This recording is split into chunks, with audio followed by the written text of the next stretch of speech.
अगर आपको एक मिनट सैयद जवाद, एक मिनट सुनिए, रुकिए तो इन सैयद जवाद, अगर आपको हर आदमी के बीच में बोलना है तो मैं काम करता हूं, सबको हटा देता हूं, आप अकेले बोल लीजिए, भाषण करते हैं। नहीं, झूठ बोलते हैं तो उनको अपने टर्न पे बोलते हैं ना, आप अपने टर्न पे आके उनको काटिएगा। नहीं करते नहीं, मैं आप कहीं और करते होंगे ऐसी डिबेट, मैं अपनी डिबेट में अलाउ नहीं करूंगा। अगर अगली बार आप बीच में बोलेंगे तो प्लीज मुझे फिर कुछ आपसे कड़ा कदम उठाना पड़ेगा। आपसे रिक्वेस्ट कर रहा हूं, आप बीच में मत बोलिए, जब आपका टर्न होगा तब आप बोलिएगा। तो इन बोलिए।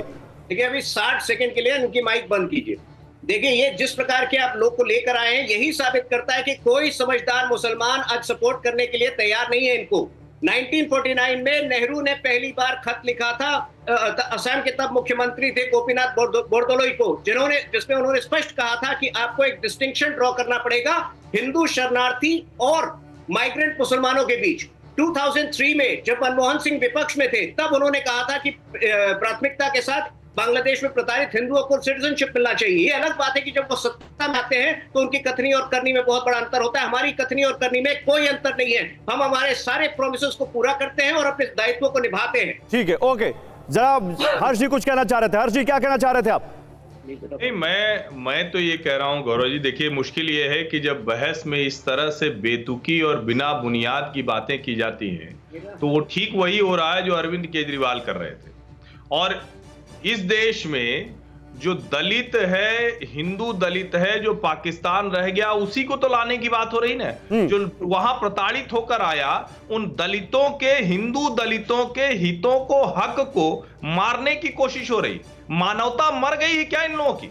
नहीं, लेकिन हर्ष जी सॉरी, मैं आपको बीच में रोक रहा हूं। हर्ष जी यहां पर यही तो उनका तर्क है कि यहां पर ऑलरेडी लोगों को आप रोजगार नहीं दे पा रहे, यहां के दलितों को। वहां के दलितों को लाएंगे तो उनको रोजगार नहीं मिलेगा तो वो क्या करेगा? फिर चोरी बढ़ेगी, डकैती बढ़ेगी, अपराध बढ़ेगा। वो ये कह रहे हैं। नहीं रहा है ना, मैं यही तो कह रहा हूं।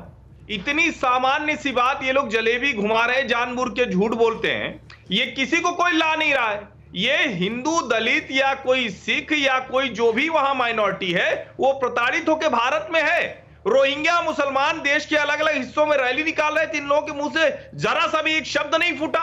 मैं यही सवाल लेकर जा रहा था घरेंद्र के पास। एक मिनट, घरेंद्र भारद्वाज के पास मैं यही सवाल लेकर जा रहा था। ओके, घरेंद्र भारद्वाज, बीजेपी क्या कह रही है? मैं आपको पढ़ के सुनाऊं आज क्या कहा है यहां पर रविशंकर प्रसाद ने।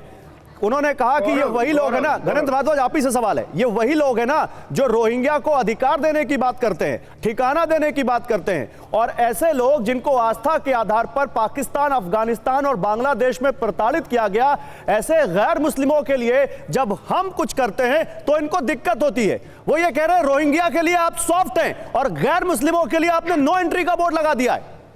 गौरव अनइंटरप्टेड 60 सेकंड देना। मैं रोहिंग्या पे पहले बात शुरू करता हूं।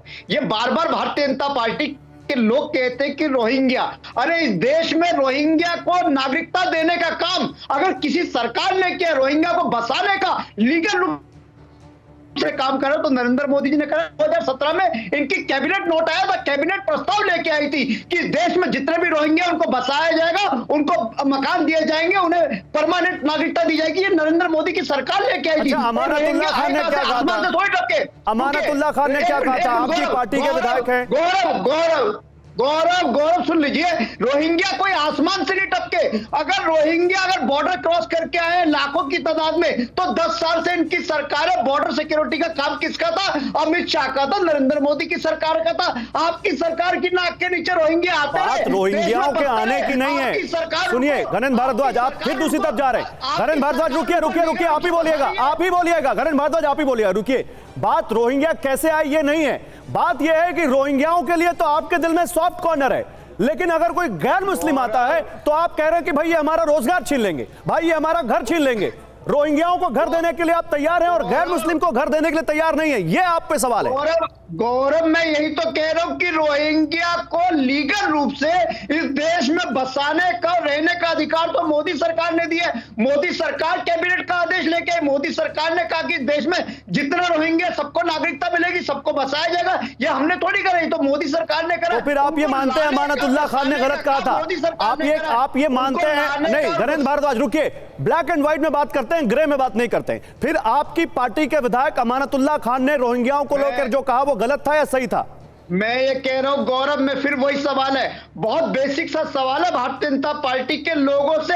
हम सवाल यही पूछ रहे हैं कि भारतीय जनता पार्टी के लोग ये बताएं कि देश के नौजवानों को तो आप रोजगार देने में सक्षम नहीं हो, देश के बेघरों को तो आप घर देने में सक्षम नहीं हो, देश में महंगाई आप कम नहीं कर पा रहे। आप कह रहे हो पाकिस्तान वालों को भी लाएंगे, बांग्लादेश वालों को भी लाएंगे, अफगानिस्तान वालों को भी लाएंगे, उन सबको बसाएंगे। अरे बसाओगे तो बसाओगे। अच्छा, मेरे पास एक रिपोर्ट है घरेंद्र भारद्वाज, चलिए रोजगार की बात कर लेते हैं। घरेंद्र भारद्वाज, चलिए रोजगार की बात कर लेते हैं। मैं अभी अपने पैनलिस्ट के पास जाऊंगा।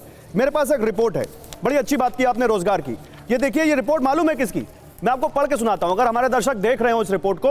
ये रिपोर्ट है government of NCT of Delhi की, जिसका नाम है women and men in Delhi 2023, directorate of economics and statistics, office of the chief registrar, births and deaths.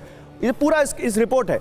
इस रिपोर्ट के आप पेज नंबर 96 पर जाएंगे तो ये रिपोर्ट कहती है कि दिल्ली में बेरोजगारी दर पुरुषों में ग्रामीण और शहरी मिलाकर 5.1 है और महिलाओं में 6% है।